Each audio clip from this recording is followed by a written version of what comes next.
નમસ્કાર દર્શક મિત્રો, હોટ ટોપિકમાં આપ સૌનું સ્વાગત છે. આપની સાથે હું છું શિવમ. દર્શક મિત્રો, હોટ ટોપિકમાં આજે આપણે વાત કરીશું બજેટની. ગઈકાલે આપણે ઘણી બધી ચર્ચા બજેટને લઈને કરી હતી અને જેમાં જે પણ ફેરફારો કરવામાં આવ્યા છે, મધ્યમ વર્ગને ખાસ શું મળ્યું છે તેના પર પણ આપણે ગઈકાલે ચર્ચા કરી હતી. તેના સિવાય યુવાઓ માટે જે પણ અલગ અલગ બાબતો જે કરવામાં આવી હતી તેની પણ થોડી ઘણી છે ચર્ચાઓ આપણે કરી હતી અને કોશિશ કરી હતી જાણવાની કે આ વખતનું બજેટ કેવું કર્યું છે સરકારે.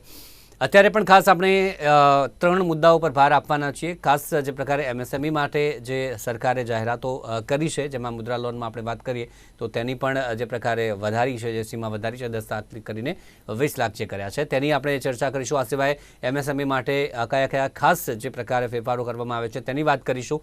મુખ્ય માંગ એમએસએમઈની હતી તે સંતોષાઈ છે કે નહીં, એમએસએમઈ ઉદ્યોગકર્તાઓનું શું કહેવું છે તેની પણ આપણે વાત કરીશું. ત્યારબાદ ખેડૂતો માટે વાત કરીએ તો ખેડૂતો માટે શું જે એમએસપીની આપણે ખાસ વાત કરીએ તો તે જે માંગ હતી તે સંતોષાઈ છે કે નહીં, કેમ કે સૌથી મોટી માંગ એમએસપીને લઈને હતી, જેની બજેટમાં કોઈ પણ પ્રકારની વાત કરવામાં આવી નથી.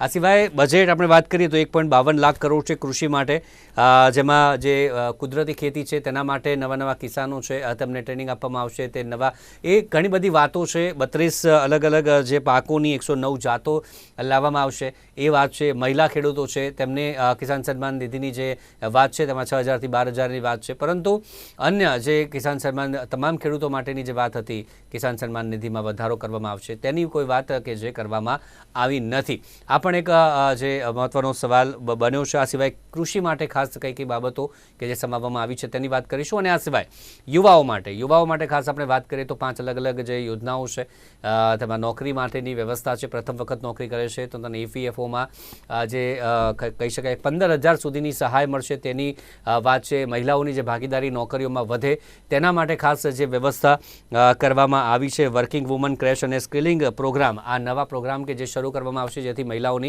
ભાગીદારી કે જે વધે. આ સિવાય જે 500 મોટી કંપનીઓ કે જે ઇન્ટર્નશીપ પ્રોગ્રામ યુવાઓ માટે ખાસ શરૂ કરવામાં આવ્યો છે તેને લઈને આપણે વાત કરીશું. આ સિવાય જે એજ્યુકેશન લોન છે તેમાં પણ જે પ્રકારે વધારો થયો છે તેની આપણે વાત કરીશું. યુવા પાસેથી તે બાબત પણ આપણે મહત્વની જાણવાના છીએ. ત્યારે આજ તમામ બાબત પર આપણે ચર્ચા કરીશું. ચર્ચા સાથે હાલ મહેમાન જોડાઈ ગયા છે અને ચર્ચાને શરૂઆત કરીએ આપણે તેમની પાસેથી. સૌથી પહેલાં આપણી સાથે 2 મહેમાન જોડાઈ ગયા છે. JK પટેલ છે, ખેડૂત અગ્રણી, અને તેમની સાથે છે મયુરભાઈ જાની આપણી સાથે જોડાઈ ગયા છે, લઘુ ઉદ્યોગ વેપારી છે. મયુરભાઈ આપનું પણ સ્વાગત છે. JK ભાઈ આપનું પણ સ્વાગત છે. થોડીવારમાં આપણી સાથે હર્ષ પણ જોડાશે, જે યુવા એક્ટિવિસ્ટ છે તે પણ જોડાશે. સૌથી પહેલાં શરૂઆત કરીએ, બંને પાસેથી પ્રતિક્રિયા લેવી છે. મયુરભાઈ આપના પાસેથી અને સાથે JK ભાઈ આપના પાસેથી. આપના જે ક્ષેત્ર છે તેમાં કેવા પ્રકારના બજેટમાં આપને સંતોષ છે જે જાહેર થયું છે તેમાં? સૌથી પહેલા શરૂઆત કરીએ મયુરભાઈ આપનાથી. મયુરભાઈ જાની. હવે હું એક ઉદ્યોગપતિ છું અને MSME ના જે કાયદા નવા આવે છે એ નાના અને મોટા ઉદ્યોગોને પ્રોત્સાહન કરે છે અને બહુ સરસ વાતો થાય છે MSME માં. MSME માં એક બહુ સરસ ગઈકાલે ડિસિઝન લેવાયું છે કે લેવાનું છે કે માઇક્રો અને સ્મોલ ઇન્ડસ્ટ્રીઝને 45 દિવસે પેમેન્ટ આપવું જોઈએ એવો સરસ મજાનો કાયદો લાવે છે. અને આજે એવું જાણવા મળ્યું છે ન્યૂઝપેપરમાં કે મીડિયમ ઇન્ડસ્ટ્રીઝને પણ આવરી લેવામાં આવી છે. તો આ જો થાય તો પેમેન્ટ ઉદ્યોગોને સારું એવું પ્રોત્સાહન મળે અને પેમેન્ટ બહુ સારું એવું ફરતું રહે. અને આ કાયદો તાત્કાલિક ધોરણે અમલમાં મૂકવો જોઈએ. જો કે વિચારણા હેઠળ છે પણ લગભગ થઈ જશે એવું મારી ધારણા છે અને થવો જ જોઈએ. તો MSME યુનિટો બહુ આગળ આવે અને લોકોને પૈસાની તકલીફો જે છે ઓછી ભરે, ટેક્સ ભરવામાં પણ જે વિલંબ થતો હોય એ પણ ઓછો થઈ જાય, જેથી MSME યુનિટો ઘણા આગળ આવી જાય. બીજું એક MSME યુનિટમાં જે મોટી ઇન્ડસ્ટ્રીઝને જે આ લોકો 500 કરોડ ફાળવ્યા છે કે જે રોજગારી મળે, તો શું મોટી ઇન્ડસ્ટ્રીઝમાં જે રોજગારી માટે જઈ અને એ લોકો ટ્રેનિંગમાં જાય છે પછી ત્યાં કન્ટિન્યુઅસ રહેશે તો નાની ઇન્ડસ્ટ્રીઝનું શું થશે? એના માટે સરકારે કોઈ વિચાર કરવો જોઈએ કે નાની ઇન્ડસ્ટ્રીઝને પણ આ ટાઈપનું કંઈક લાવે તો એમને પણ મેન પાવરની તકલીફ ન પડે. મોટી ઇન્ડસ્ટ્રીઝને તો સારી જ વાત છે જે કર્યું છે, પણ નાની ઇન્ડસ્ટ્રીઝ માટે કંઈક આવું કરવું જોઈએ તો મેન પાવરની તકલીફ ઓછી થાય કે જે અત્યારે ચાલી રહી છે નાની ઇન્ડસ્ટ્રીઝ માટે. અને મોટી ઇન્ડસ્ટ્રીઝમાં લોકો જશે તો પછી નાની ઇન્ડસ્ટ્રીઝનું શું થશે, એક વિચારવા જેવું છે. જી ચોક્કસથી આગળ વાત કરીએ છીએ કે ભાઈ આપની શું પ્રતિક્રિયા છે જે પ્રકારે અમે વાત કરી હમણાં કિસાન સન્માન નિધિ હોય કે પછી અન્ય જે બાબતો છે કુદરતી ખેતીની વાત આવે છે, આ તમામ બાબતને લઈને આપનું શું કહેવું છે? ખેડૂતો માટે જે જાહેરાત કરવામાં આવી છે તેને લઈને આપની પ્રતિક્રિયા. જી જી શિવમભાઈ, ખરેખર અમે સરકાર જોડે આશા અને અપેક્ષા મોટી રાખીને બેઠા હતા, કારણ કે મોદી સાહેબ જયારે મુખ્યમંત્રી હતા ત્યારે પણ એમએસપી ગેરંટીની વાત કરતા હતા. જ્યારે ત્રીજી ટર્મમાં પણ મોદી સાહેબ વડાપ્રધાન બન્યા હતા ત્યારે 2020માં જે એમને વચન આપ્યું હતું કે એમએસપી ગેરંટી લાવીશું, તો અમને એમએસપી ગેરંટી બાબતના બજેટની અમને આશા અને અપેક્ષાઓ હતી. બીજી વસ્તુ કે જે રીતે મોદી સાહેબ વારંવાર ખેડૂતોના હિતની વાત કરી રહ્યા છે, ત્યારે અમને એવું પણ હતું કે જે કૃષિ સંસાધનો માટે જે સાધનોની જરૂરિયાત પડે એમાંથી જીએસટી મુક્તિ મળે. અમને જીએસટી કે કોઈ પણ ડીઝલ ઉપર જીએસટી તો નહીં, પણ જે કઈ ટેક્સ છે એમાંથી અમને ફ્રીનું, જે રીતે સમુદ્ર ખેડૂતોને ફ્રીનું ડીઝલ મળે, ફ્રી ટેક્સનું ડીઝલ મળે, એવી રીતે અમને ખેડૂતોને પણ ડીઝલ ફ્રી મળે, ટ્રેક્ટર ઉપરથી જીએસટી હટી જાય. આ બધી આશાઓ અને અપેક્ષાઓ હતી. પરંતુ જે રીતે સરકાર વાત કરે એ પ્રમાણે બજેટમાં એવી જોગવાઈ ભરવાની નથી.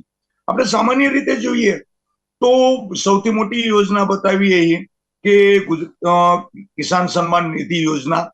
પરંતુ કિસાન સન્માન નિધિ યોજનામાં પણ એક રીતે આપણે જોઈએ તો વર્ષ દર વર્ષ બજેટ દર બજેટ આંકડો ઘટતો રહ્યો છે. જે પેલા જે ગઈ સાલ જે આંકડો હતો કે જેટલા રૂપિયા ફાળવવામાં આવ્યા હતા એથી આ વર્ષે ઓછા ફાળવવામાં આવ્યા. એટલે ખરેખર કૃષિ ક્ષેત્ર ઉપર આ બજેટ નિરસ રહ્યું હોય એવું અમને 100% ખાતરી છે. અને ખરેખર શિવમભાઈ, એ ખેડૂતો માટે ઘણું બધું થઈ શકતું હતું પરંતુ નથી થયું. એ ખરેખર દુઃખદ બાબત છે. જે મોદી સાહેબ વારંવાર કહેતા હતા કે મારા ખેડૂતને, અત્યારે જે નવી નવી જાતો ઉપરની જે વાત કરી, અલગ અલગ એક પાક ઉપરની વાત કરી આ બજેટમાં. પરંતુ શિવમભાઈ, શું આપણે પાધેડાના ખેતરો પડતર મેકી સીમાડાના ખેતરો ખેડવા જવાય? ગામડાના જે દર્શકો છે એમને ખબર પડી જશે, પણ આ મંત્રાલયને નથી ખબર કે જે જૂના પ્રશ્નો છે એનું હજુ નિરાકરણ નથી થયું. આપણે જોઈએ તો છેલ્લા ઘણા વર્ષોથી વડાપ્રધાન શ્રીની યોજના પીએમએફબીવાય ગુજરાતમાં બંધ છે. એ બાબતમાં કઈ વિચારણા નથી થઈ. તો એની સામે બીજી યોજના માટેનું પણ બજેટ ફળવાનું નથી. ગુજરાત સાથે અને એમાં ખાસ કરી ખેડૂતો સાથે ખરેખર મોદી સાહેબ ગુજરાતમાંથી આવતા હોય છતાં પણ આ બજેટમાં ખેડૂતો માટે યોગ્ય કોઈ વસ્તુ થઈ હોય એવું અમને લાગતું નથી. જી જી ચોક્કસથી ઘણી બધી બાબત બંને તરફથી આપણે વાત કરી. અત્યારે હવે અન્ય બાબત ખાસ યુવાઓ માટેની જે વ્યવસ્થાઓની વાત કરીએ જે કરવામાં આવી છે. આપણી સાથે હર્ષ સંઘાણી પણ જોડાઈ ગયા છે. હર્ષ, આપનું સ્વાગત છે. સર, સૌથી પહેલાં તો ઘણી બધી બાબત ગઈકાલે બજેટમાં ફાળવવામાં આવી છે. યુવાઓ માટે ઇન્ટર્નશીપ પ્રોગ્રામ હોય, પ્રથમ વખત નોકરી કરતા હોય તેમની બાબત છે, એજ્યુકેશન લોન છે તે બાબત છે. કઈ કઈ બાબતો કે જે આપને સ્પર્શી ગઈ અને એવું લાગતું હતું રોજગાર માટે આપને લાગતું કે આ થવું જોઈએ પરંતુ નથી થયું? આપની પ્રતિક્રિયા શું છે? તો સૌ પ્રથમ તો હું એવું કહેવા માંગીશ કે બજેટ જે છે અત્યારે આ વખતે આજે આવ્યું છે એમાં તમે કદાચ એનું જે બજેટનું જે હાઇલાઇટનું પેજ આવ્યું તો એમાં તમે ફર્સ્ટ પેજ જોશો તો એમાં 4 મુદ્દાઓ લખેલા છે, જેમાં છે અન્નદાતા એટલે કે ફાર્મર્સ, યુવાનો, મહિલાઓ અને ગરીબ. તો આના ઉપર સરકાર કહી રહી છે કે ફોકસ કર્યું છે અમે લોકોએ, એવું સરકાર કહી રહી છે. જ્યારે વાત કરીશ કે મને 2 મુદ્દાઓ વધારે આમાં જે મારાથી ક્લોઝ છે એ છે કે એગ્રીકલ્ચર એટલે કે ફાર્મર્સ અને યુવાનો. હવે મને એવું લાગી રહ્યું છે કે જે દિશામાં આપણે જવું જોઈએ એઝ ઇન્ડિયા ખેતી પ્રધાન દેશ છે જે, અને એક એ દેશ જેમાં સૌથી વધારે યુવાનો છે, એમાં આપણે જે દિશામાં જવું જોઈએ એ દિશામાં આપણે નથી જઈ રહ્યા. જ્યારે વાત આવે છે as a monetary support in a way કે તમે વન ટાઈમ જ્યારે સપોર્ટ આપી રહ્યા છો કે 15,000 તમે જયારે એમ્પ્લોયમેન્ટમાં આપી દીધી પહેલી વારમાં, તો મને લાગે છે મોનેટરી સપોર્ટ એ એક ટાઈમમાં પતી જશે. બટ તમે જયારે લોંગ ટર્મ ગોલ્સ કરો છો, મેં ઇકોનોમિક્સ થોડું ભણ્યું છે, તો મને એટલી ખબર છે કે આમાં આ જે સપ્લાય સાઇડ ને ડિમાન્ડ સાઇડ જે પોલિસીઝ જે આ બને છે, એમાં લોંગ ટર્મ અને શોર્ટ ટર્મ વિઝન્સ હોય છે. તો આજે આ બધી વસ્તુ શોર્ટ ટર્મ વિઝનમાં બહુ બધી વસ્તુ આવી ગઈ છે. વેનએવર આપણે લોંગ ટર્મ વિઝન જોવા જઈએ કે સ્કિલ ડેવલપમેન્ટ માટે શું થશે, જો વાત કરવામાં આવી છે કે સ્કિલ ડેવલપમેન્ટ માટે બી બહુ બધી પ્રોવિઝન્સ આપ્યા છે, ઇવન ઇન્ટર્નશિપ્સ માટે તમે જે રીતે કીધું એવી રીતે પ્રોવિઝન્સ આપ્યા છે. બટ હું માનીશ કે આપણે જયારે R&D ની વાત કરીએ છીએ ત્યારે R&D માં એક અલગ જ શું કહેવાય વધારો કર્યો એવું કહેવામાં આવી રહ્યું છે.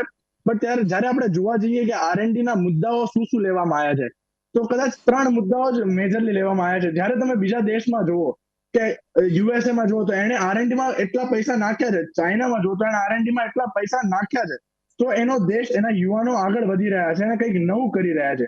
તો હું માનીશ કે આપણે જે ફોકસ કરવું જોઈએ લોંગ ટર્મ વિઝનમાં, આપણે જયારે વાત કરી રહ્યા છીએ ઇન્ડિયા એટ 100, કે જયારે આપણે 100 યર્સ પતશે ઇન્ડિપેન્ડન્સને, તો ત્યારનું આપણે જે વિઝન લઈને બેઠા છીએ, તો ત્યારે આપણે કઈ રીતે ઇન્ડિયાને રિપ્રેઝન્ટ કરીશું એના ઉપર ફોકસ હોવું જોઈએ, ના કે આપણે 15,000 આપીને. ઇટ્સ ગુડ સપોર્ટ, 15,000 રૂપિયા એ સારું સપોર્ટ કહેવાય, હું એને ના નહીં પાડું, બટ એક આપણી પાસે એવું વિઝન હોવું જોઈએ કે એના કારણે યુવાનો એક સસ્ટેનેબલ વેમાં ગ્રોથ કરે. એ જ ગ્રોથ કરવાની વાત છે. આસિફભાઈ, હવે આગળ વાત કરીએ, વિસ્તારપૂર્વક ચર્ચા કરીએ. મયુરભાઈ, જે આપે ઘણી બધી વાત હમણાં કરી MSME ને લઈને, જે 45 દિવસ બજેટની જે સાયકલ છે તેની પણ આપે વાત કરી. હવે જે મુદ્રા લોનમાં વધારો કરવામાં આવ્યો છે, આસિફભાઈ, જે પણ વધારા કરવામાં આવ્યા છે તેનાથી કેટલો સંતોષ છે આપને, અને જે આપની માંગ હતી કે આ થવું જોઈએ, અત્યારે કઈ અગવડો હાલ પડી રહી છે, તેમાં કામ કરવું જોઈતું હતું, આગળ જતાં પણ કામ કરવું જોઈએ, અને અત્યારે જે જાહેરાત કરવામાં આવી છે તેને લોંગ ટર્મમાં કેટલો ફાયદો MSME ને થઈ શકે છે, જે વિઝન છે 2047નું, અને એક મોટો ભાગ કે જે ઇકોનોમીમાં પણ ભજવે છે MSME લઘુ ઉદ્યોગ, ત્યારે તેના માટે શું કરવું જોઈતું હતું ને શું નથી થયું, અને વિઝનની વાત છે તો આપ એનાથી કેટલા સહમત છો? MSME યુનિટોને લોન માટેની સારી એવી યોજનાઓ છે. મુદ્રામાં લિમિટ વધારી છે, બહુ સરસ કામ કર્યું છે, પણ આ લોનો ની જોગવાઈઓ બહુ જ છે. મેં MSME નું પેમ્પલેટ વાંચેલું છે, અને નાના ઉદ્યોગોને સહાય મળે એવું જ છે, પણ એ લોન બેંક વાળા તરફથી ઇઝીલી મળતી નથી. એના માટે સરકારે કોઈ એવી યોજના કરવી જોઈએ કે માર્કેટિંગ કરવું જોઈએ કે ભાઈ આ નોર્મ્સ બનાવવા જોઈએ કે આને તરત લોન મળી જાય. બાકી યોજનાઓ બહુ સરસ છે MSME માં, પણ લોકો બેંક વાળા એટલા ઇઝીલી લોન આપતા નથી. મુદ્રાની લોન લેવા જઈએ એટલે દુનિયાભરનું માગે છે કે જે ઇઝીલી લોન મળી જાય. એના માટેની સરકારે 100% આની વ્યવસ્થા કરીને માર્કેટિંગ કરવું જોઈએ, તો ઉદ્યોગોને સારો એવો સહાય મળે, ઓછા ટકે વ્યાજ મળે, ઓછા ટકે જ મળે છે, પણ એના માટે કંઈક કરવું જોઈએ સરકારે. જી, ચોક્કસથી. અને ખાસ હવે ખેડૂતોની પણ જે કે ભાઈ વાત કરી, MSPની એક મોટી માંગ હતી, તે MSPમાં કોઈ વધારો કરવામાં નથી આવ્યો. 6,000 જે કિસાન સન્માન નિધિ છે તેમાં પણ કોઈ વધારો કરવામાં નથી આવ્યો, પરંતુ સાથે જ જે પ્રકારે ખેડૂતો કઠોળ અને તેલીબિયાંમાં આત્મનિર્ભર બનાવવામાં આવશે, કુદરતી ખેતીમાં તેમાં વધુ ખેડૂતો કે જે બહાર આવે તેના અંગે કાર્યો કરવામાં આવશે. અન્ય જે ઘણી બધી બાબત છે, જે પ્રકારે વધારો પણ કરવામાં આવ્યો છે કૃષિ બજેટમાં, 27,000 કરોડ જે રૂપિયાનો વધારો પણ કરવામાં આવ્યો છે. આપને શું લાગે છે, જે વાત કરવામાં આવી છે તેનો યોગ્ય અમલીકરણ થશે કે કેમ? દર વર્ષે જે બજેટ આવે છે તેમાં અમલીકરણ કેટલા પ્રમાણમાં થાય છે, અને આ વખતે જે જાહેરાતો કરી છે તેમાં અમલીકરણ કેટલા પ્રકારે થશે? શિવમભાઈ, અમલીકરણ ઘણી બધી બાબતમાં જાહેરાત થાય એ પ્રમાણે અમલીકરણ નથી થતું. આપણે ભૂતકાળમાં પણ જોયું છે કે મુખ્યમંત્રી કિસાન સહાય યોજના ગુજરાતમાં લોન્ચ થઈ, પરંતુ 2 વર્ષ પછી પણ એનું કોઈ અમલીકરણ નતું થયું. એટલે આ વખતે અમે નક્કી કર્યું છે કે શિવમભાઈ, કે જે તકલીફ છે એના માટે કેન્દ્રીય કૃષિ મંત્રીને મળવું, વડાપ્રધાનશ્રીને મળવાની કોશિશ કરવી, અને એમની સાથે ચર્ચા વિચારણા કરવી, અને એમને સત્ય સમજાવવું. આપે જે બજેટમાં જે રીતે પ્લાનિંગ કર્યું હોય એ પ્રમાણે અમારા ખેડૂતોનું હિત નથી થતું. આ જે કઈ બની રહ્યું છે એસીમાં બેસી અને ઓફિસમાં બનેલા આંકડાઓ ઉપરથી આ બધું થઈ ગયું છે. એટલે હવે આપણે શિવમભાઈ એક જ વસ્તુ છે કે આપણી પાસે એક જ આશા ને અપેક્ષા રહે કે કેન્દ્રીય કૃષિ મંત્રી સાથે આપણે મીટિંગ કરીએ, મોદી સાહેબ સાથે મીટિંગ કરીએ અને એમને સમજાવીએ કે જે યોજનાકીય આપણે જે વાત કરીએ એ પ્રમાણે જમીની લેવલ ઉપર અમલીકરણ નથી થતું અને ખરેખર અમે ખેડૂત સમુદાય અત્યારે એ વિચારી રહ્યા છીએ કે એક વખત એમની સાથે ચર્ચા વિચારણા કરીએ અને ચર્ચા વિચારણાથી હલ થતો હોય તો તેવી રીતે હલ કરીએ, નહીતર પછી તો બીજા રસ્તા ગાંધીજી આપ્યા એ મુજબના ખુલ્લા છે. જી શિવમભાઈ. જી ચોક્કસથી એ જ ચર્ચાઓ ઘણી બધી થઈ રહી છે બજેટને લઈને કે આ કરવું જોઈએ, આ કરવું જોઈએ, પરંતુ ક્યાંક સંતોષ છે, ક્યાંક અસંતોષ પણ સામે આવી રહ્યું છે. યુવાઓ માટે આપણે વાત કરી હમણાં, હર્ષ, જે યુવાઓ માટે શિક્ષણ ની વાત કરીએ, તાલીમ વાત કરીએ, રોજગાર, આ ત્રણ વિષયો પર જે ભાર આપવામાં આવ્યો છે, ખાસ કરીને પેઇડ ઇન્ટર્નશીપ, આ સિવાય જે EPF છે તેની અંગે પણ મહત્વની જાહેરાત, મહિલાઓ માટે ખાસ કે જે નોકરીમાં મહિલાઓની ભાગીદારી વધે તેના માટે 3 અલગ અલગ પ્રોગ્રામ જાહેર કરવામાં આવે છે. સ્કિલિંગ પ્રોગ્રામ છે, ક્રશ છે, આ સિવાય એના સિવાયનો એક પ્રોગ્રામ જાહેર કરવામાં આવ્યો છે. કેટલો મહત્વનો ભાગ ભજવશે નોકરીઓમાં મહિલાઓની ભાગીદારી અંગે, ખાસ કરીને અત્યારે યુવા વર્ગની ખાસ વાત કરીએ તો કેટલા પ્રમાણમાં આપ પણ જોતા હશો કે ના આમાં કામ થયું છે? તો હું એવું માનીશ કે બે વસ્તુ હોય છે, અલોટમેન્ટ ઓફ મોનેટરી સપોર્ટ અને allotment of resources in economic terms. કે તમે જ્યારે ફંડ્સ તમે અલોટ કરી દીધા છે આ વસ્તુ માટે, બટ તમે એફિશિયન્ટલી જ્યારે તમે રિસોર્સિસને અલોકેટ કરી શકો છો, જેમ કે મારી હમણાં ચર્ચા થઈ રહી હતી from one of the person from economic background, કે આપણે પહેલા IITs, NID અને બહુ બધી આવી રીતની અલગ અલગ યુનિવર્સિટીઝ જે પ્લાન કરવામાં આવી હતી, જે હજી સુધી પ્લાનિંગમાં ચાલી રહી છે. તો સિમિલરલી જ્યારે તમને ખબર આ બજેટમાં એક વુમન હોસ્ટેલ નું પ્રોવિઝન આપ્યું છે કે જે વર્કિંગ વુમન હોય એના માટે હોસ્ટેલ્સ. હવે એમાં બેઝિક કોન્સેપ્ટ હું એવું કહેવા માંગીશ કે તમે રિસોર્સ અલોકેટ કરી દીધા છે મોનેટરી ફંડ્સ, બટ તમે હવે એ મુંબઈમાં એક્ઝામ્પલ છે તો મુંબઈમાં તમે બનાવશો તો એ ચાલશે, પછી એ જ વસ્તુ તમે ગામડા બનાવશો તો એ નહીં ચાલે. તો તમે જે અલોટમેન્ટ કરો છો, તમે 500 બોલી રહ્યા છો એક્ઝામ્પલ, તો 500 તમે કઈ રીતે અલોકેટ કરશો, ધેટ્સ ધ બિગેસ્ટ ડીલ. કેમ કે એનાથી આમાં કેવું કહેવામાં આવે છે કે there's one terminology કે તમારું ફંડિંગ, તમે જે બેટર ઓપોર્ચ્યુનિટી ક્યાં મળી રહી છે તમે એ જુઓ. જેમ કે 500 તમે આમાં સ્પેન્ડ કરો છો વર્કિંગ વુમન માટે, તો એને તમે બીજી કોઈક બેટર જગ્યાએ પણ સ્પેન્ડ કરી શકતા હતા. સો મને એવું લાગે છે કે થોડીક વસ્તુઓ છે, બટ બહુ બધી એવી સારી વસ્તુઓ બી છે જેમાં જેમ કે મુદ્રા લોન છે, તો મને જેટલી નોલેજ છે એ પ્રમાણે MSME માં બહુ સપોર્ટ કરે છે, બટ એમાં કોલેટરલ્સ બહુ માંગે છે. સો યુથ ઇન ઓન્ટરપ્રિનરશિપ, જેના વિશે હું હંમેશા બોલતો હોઉં છું, even in news, even in campaigns હું કરતો હોઉં છું, એમાં સપોર્ટ કરે છે. ઇવન સ્ટાર્ટઅપમાં બી બહુ બધા ઇન્ક્યુબેશન સેન્ટર્સની બી વાત થઈ રહી છે, સ્કિલ ડેવલપમેન્ટની બી વાત થઈ રહી છે, તો એ પોઝિટિવ સાઈડ છે. બટ એ કેટલું પ્રેક્ટિકાલિટીમાં આવે છે ફ્રોમ પેપર્સ, એ મેઇન મુદ્દો છે. એક મહત્વનો મુદ્દો દર વખતે જ્યારે પણ વાત કરીએ ત્યારે એ પણ એક મહત્વનું બની જતું હોય છે. મયુરભાઈ, MSMEની વાત કરી, પરંતુ એક જે સ્ટાર્ટઅપની આપણે વાત કરીએ તેના અંગે એક અહેવાલ હતો કે દર જે પ્રકારે 80% સ્ટાર્ટઅપ છે કે જે 3 વર્ષમાં ખતમ થઈ જતા હોય છે, નવા સ્ટાર્ટઅપ જે અત્યારે શરૂ થાય છે, પરંતુ 20% કે જ્યાં સારા એવા ચાલતા હોય છે. MSMEની વાત કરીએ, લઘુ ઉદ્યોગની સ્થિતિ શું છે અત્યારે, ખાસ વેપારીઓની વાત કરીએ તો વેપારીઓ જે નવા અત્યારે કોઈને લઘુ ઉદ્યોગ જેને લોન લીધી છે, કંઈક સ્ટાર્ટ કરવું હોય તો એમની શું માંગ રહેતી હોય છે, એમની સ્થિતિ શું છે અત્યારે હાલની MSMEની જે વેપારીઓની સ્થિતિની આપણે વાત કરીએ તો? નવા ઉદ્યોગો તો સ્થપાતા જ હોય છે, એ લોકોને કોલ લેટર થી લોન મળે જ છે, અને કોલ લેટર ફ્રી તો લોન કોઈ બેંક આપતી નથી. પણ મેં કીધું ને, લોન નવા પ્રોજેક્ટોને તો પ્રોજેક્ટ ફાઇલ કરે છે તો મળી જાય છે લોન, પણ જે રનિંગ બિઝનેસ છે જે એ લોકોને લોન મેળવવામાં બહુ તકલીફ પડે છે.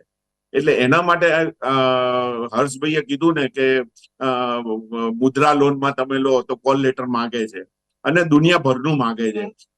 મુદ્રા લોન જુદી કરી છે સરકારે, પણ જે ચાલુ લોન તમે લેવા જાઓ એ જ પ્રોસિજર મુદ્રા લોનમાં આ લોકો કરે છે. કોઈ ઇઝી ગોઈંગ કે ભાઈ ચલો તમને વહેલા આપી દઈએ કે એના માટે સ્પેશિયલ નોર્મ્સ હોય કે તમને મળી જશે, એવું કશું રહેતું નથી.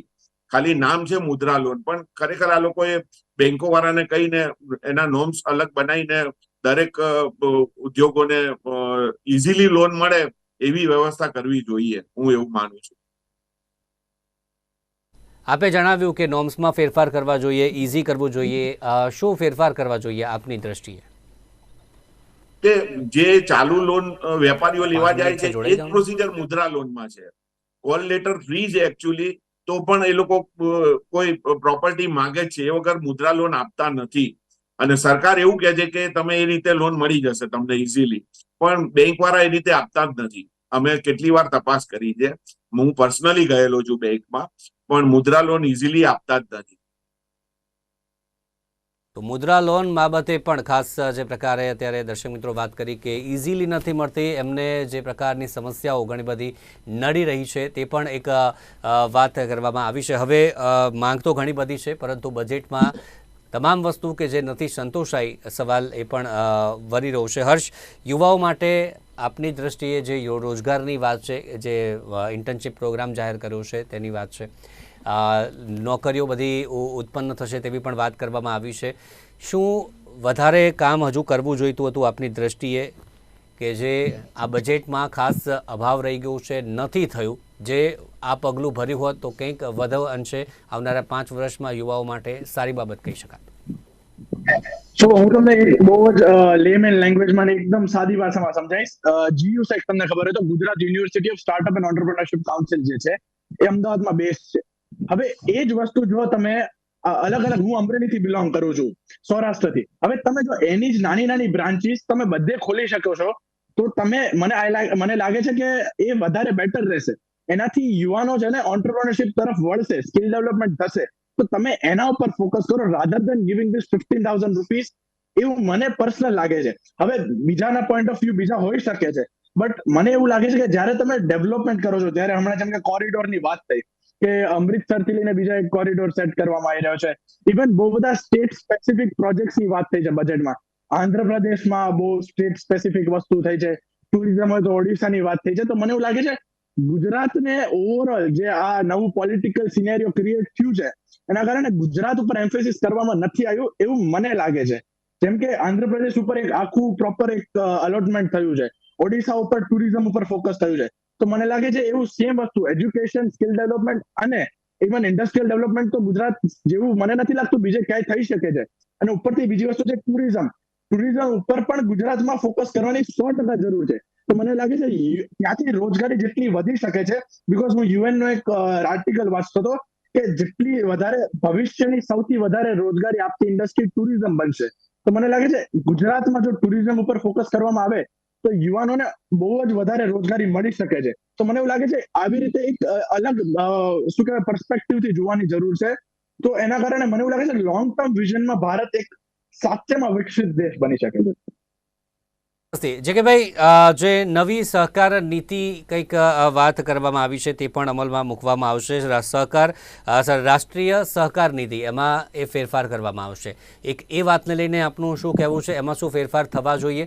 આ સાથે જ ડેરી ઉદ્યોગની ખાસ કરીને વાત કરીએ, જે ખેડૂતો સાથે સંકળાયેલા છે, તેમાં શું ફેરફાર કરવા જોઈએ ખેડૂતો માટે, ખાસ તેમાં જો ફાયદો રહે તે, અને કુદરતી ખેતી જે સરકાર પ્રાધાન્ય આપી રહી છે તેના મુદ્દે ખેડૂતો કેટલા જાગૃત થયા અને આવનારા સમયમાં કેટલા ખેડૂતો કુદરતી ખેતી સાથે જોડાઈ શકે છે? જે રીતે પહેલા તો આપણે પશુપાલનની વાત કરી, પશુપાલન ગુજરાતનો અને ભારત પરનો ખેડૂત સાથે સંકળાયેલો વર્ગ છે. એટલે પશુપાલનને ડેરી ઉદ્યોગને અલગ નથી કરી શકાય એમ. ડેરી ઉદ્યોગમાં જે રીતે ખોટા ખર્ચના વ્યયને અટકાવી અને પશુપાલકને વધુ ને વધુ વળતર મળી રહે. અત્યારે માની લ્યો કે 1 લીટર દૂધ પેકિંગમાં 6 ફેટનું કેટલા રૂપિયા મળે છે, અને 6 જ ફેટનું એ જ મિલ્ક પશુપાલકને કેટલા રૂપિયામાં મળી રહ્યું છે. તો આ વચ્ચેનો જે ગાળો છે એ ખરેખર સહકારી માળખાએ ઘટાડી, ખોટા ખર્ચને ઘટાડી અને પશુપાલકને મદદરૂપ થવું જોઈએ. બીજી વસ્તુ કે જે અત્યારે તમે કીધું કે પ્રાકૃતિક ખેતી કે અત્યારે જે કઈ બોલીએ કે નોન કેમિકલ ફાર્મિંગ, તો ઘણા બધા કન્ટ્રીઓએ આ કરી ચૂક્યું. કેમિકલ એન્ડ નોન કેમિકલ આ બહુ એક લગભગ આખા દિવસની ડિબેટનો વિષય છે. પરંતુ ખરેખર આમ ગણીએ તો શિવમભાઈ કે અત્યારે જે ખેતી થઈ રહી છે એ પણ આપણે પ્રાકૃતિક ટાઈપની જ ખેતી થઈ રહી છે. તો એને બિન પ્રાકૃતિક ગણી જ ન શકાય. પરંતુ જે કઈ ઇન્ફ્રાસ્ટ્રક્ચર ફેરફાર કરવા જોઈએ એમાં બહુ મહત્વનો રોલ છે. પરંતુ ક્યાંક ને ક્યાંક જે પ્રાકૃતિક ખેતીના નામે કે આધુનિક ખેતીના નામે, ઓર્ગોનિક ખેતીના નામે, ડ્રોન દ્વારા દવા છંટકાવના નામે જે અલગ અલગ પ્રકારની અધિકારીઓ યોજનાઓ બનાવે. શિવમભાઈ, હું એક્ઝામ્પલ સાથે કહી શકું કે મેં આઈ પોર્ટલમાં 10 દિવસ પહેલા ડ્રોન થી દવા છંટકાવ માટેની યોજનાનું ફોર્મ ભર્યું. કોઈ ફીડબેક નથી, ઓનલાઈન ફોર્મ ભરેલું છે, એ ફોર્મ મારી જોડે પડ્યું છે. તો એવી યોજનાઓ બનવી જોઈએ કે જેનેથી ખરેખર ખેડૂતને લાભ મળે. હવે માની લ્યો કે ડ્રોન છંટકાવ વાળો 15 દિવસ પછી આવે તો મારો પાક ખરાબ થઈ જાય, તો પછી આવે તો એનો કોઈ મતલબ ખરો? તો આવી ફક્ત પેપર ઉપર સારી લાગે એવી યોજનાઓની જગ્યાએ ખેડૂતોને ફાયદારૂપ યોજનાઓ બને એવી આશા અને અપેક્ષા રાખવી. માત્ર પેપર નહીં પરંતુ પ્રેક્ટિકલી પણ જે અમલીકરણ થઈ જાય, જે પણ જાહેરાત કરવામાં આવી છે તે, અને અન્ય માંગો કે જે નથી સંતોષાઈ તે ક્યાંક ને ક્યાંક આગામી સમયમાં આવતા બજેટમાં કંઈક કરવામાં આવે તેવી પણ માંગ છે. પરંતુ અત્યારે આપણે એ ચર્ચા કરી એમએસએમઈ ક્ષેત્રે શું જાહેરાત કરવામાં આવી છે તેને લઈને વેપારીઓનું શું કહેવું છે, ખેડૂતો માટે જે વાત હતી તેના અંગે શું કહેવું છે, અને ખાસ યુવાઓ માટે અને જે નોકરિયાત વર્ગ છે, ખાસ જે હવે આગામી સમયમાં જે બહાર આવવાનું છે તેમના માટે ઇન્ટર્નશીપ પ્રોગ્રામ હોય કે પછી અન્ય સહાય યોજનાઓ જાહેર કરવામાં આવી છે તેના અંગે સરકારે જે જાહેરાત કરી છે તેમાં શું કહેવું છે તે જ મંતવ્યો જાણ્યા અને અત્યારે ચર્ચામાં જોડાયા. ચર્ચામાં ખાસ હર્ષભાઈ, મયુરભાઈ અને સાથે જે કે ભાઈ, ત્રણેયનો આભાર અમારી સાથે જોડાયા તે બદલ. Thank you very much. તો દર્શક મિત્રો, હોટ ટોપિકમાં હાલ બસ આટલું જ. ફરી મળીશું નવા મુદ્દા સાથે. રજા આપશો. નમસ્કાર.